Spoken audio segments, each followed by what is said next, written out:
In this video, I'm going to show you how to download GeForce Experience on your PC or laptop.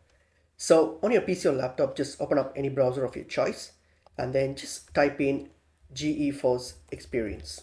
Okay, GeForce Experience, just type that in on Google and search for it. Okay, and then once you search for it, so you're going to go to the NVIDIA website. So NVIDIA is the official website. Okay, so you go to download, click on these GeForce, like go to the NVIDIA website which says GeForce Experience, click on it.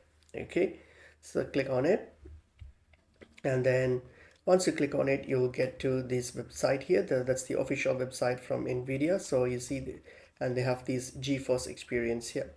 So here, scroll down and you'll see the download option. So click on the download and download the NVIDIA. Once you're on this page here, you just have to simply download the NVIDIA app here, which has the GeForce Experience. All you have to do is click on download and download the file.